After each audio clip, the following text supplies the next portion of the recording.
Պարոն Վարդևանյան, խնդրեմ ասեք, պարոն Ղազինյանը ինչի վերաբերյալ մեկնաբանություն տվեց։ Պարոն Ղազինյանը պարզապես այդ պահին արձագանքեց Ալեքսանյան Վահագնի կողմից նիստը վարելու կարգից շեղվելուն եւ դա առաջացրեց նիստերի դահլիճից հեռացման կարգապահական պատասխանատվության միջոցի։ Հիշեցման կարգով նման կարգապահական պատասխանատվության միջոց օրինակ Չախոյան Տարոնի նկատմամբ չի կիրառվել։ Ավելին,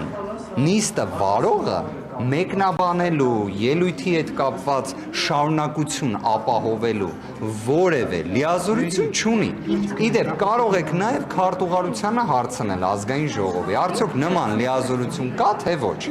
Եվ հիշեցման կարգով էլ, երբ ընտրություններն էր Ռուբինյանի, Կոնջորյանի եւ Ալեքսանյանի, իրենք բոլորը պնդում էին, որ իրենք կարող են լինել անաչառ։ Ավելին պնդում էին, որ նիստը վարելու ընթացքում լինելու են անաչառ։ Հիմա դուք տեսել եք օրինակ մի ՔՊ-ի падգամավորի ելույթին հաջորդի Ալեքսանյանի, Կոնջորյանի կամ Ռուբինյանի մեկնաբանություն։ Չեք տեսել։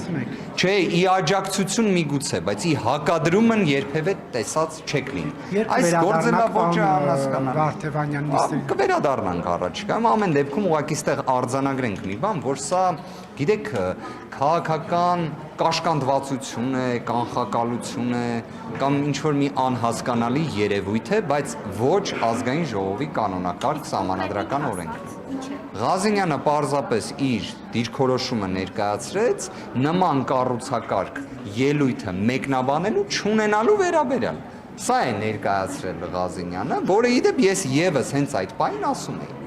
Իսկ դուք չեք մասնակցի մյուս հանձնաժողովների նախագահների։ Այս առաջիկայում կվերադառնանք, կարծում եմ։ Հիմա մի հատ քննարկենք խմբակցություն, ամեն դեպքում մեր գործընկերոջը ակնհայտ ապօրինի կերպով հեռացրեցին լիստերի Բայց կա է վերաքննիչ դատարան, որտեղ եք բողոքարկելու։ Իդեպ վերաքննիչ դատարան չկա, բայց ազգային ժողովի կանոնակարգ սահմանադրական օրենքը մեկ ընթացակարգ նախատեսում է, ուղղակի դեռևս ձևավորումը չկա ազգային ժողովի։ Էթիկայի ժամանակավոր ազգային ժողովի խորհուրդն է։ Ազգային ժողովի խորհուրդը։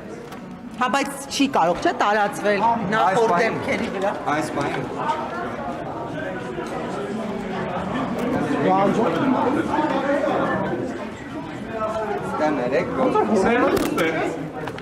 Կներեք գործ։